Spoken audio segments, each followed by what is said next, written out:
ఇళ్ల నిర్మాణాలకు సంబంధించి 3 ఆప్షన్స్ పెట్టుకొచ్చాడు జగన్మోహన్ రెడ్డి. టోటల్‌గా 30 లక్షల ఇళ్ళు ఇవ్వాలనుకున్నాడు. అందులో 19 లక్షల మందికి చేతికి స్థలాలు కూడా ఇచ్చేసారు. కన్‌స్ట్రక్షన్స్ కూడా బిగిన్ అయిపోయినాయి. 7 లక్షల ఇళ్ళు పూర్తయినాయి. మొన్న ఈ మధ్యన చంద్రబాబు గారు ఇనాగరేట్ చేసిన 3 లక్షల ఇళ్ళు కూడా జగన్ టైంలో స్టార్ట్ చేసినవి. అంటే టోటల్‌గా 11 లక్షల ఇళ్ళు జగన్ ఇప్పటికి 10 లక్షల ఇళ్ళు అక్కడికి పూర్తి చేసినట్టు.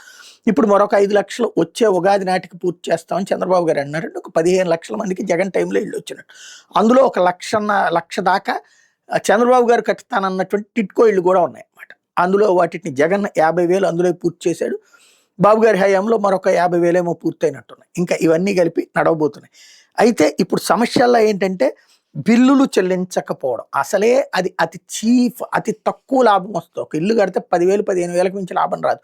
కానీ కొన్ని సంస్థలు ముందుకు వచ్చిన 10, 15,000 లాభంతోనన్నా చూసుకుందాం అన్నటువంటిది. అది కూడా బల్క్గా కడితేనే కొంచెం తేడా వచ్చిందా అది కూడా లాభం గోపం అయిపోతుంది అనమాట. అట్లాంటి సిచ్యుయేషన్లో కడుతుంటే వాటిని కాస్త వాళ్ళకి బిల్లులు చెల్లించకపోవడం అన్నటువంటి సరికొత్తదైనటువంటి సమస్యని సాక్షి హైలైట్ చేసింది. పేదల ఇళ్ల నిర్మాణ ఏజెన్సీలకు సర్కార్ 80 కోట్లు బకాయి పడింది. డిమాండ్ చేసినంత కమిషన్ ఇచ్చే కంపెనీల బిల్లులకే మోక్షం లభిస్తుంది. 20% పైగా కమిషన్లు డిమాండ్ చేస్తున్నారు.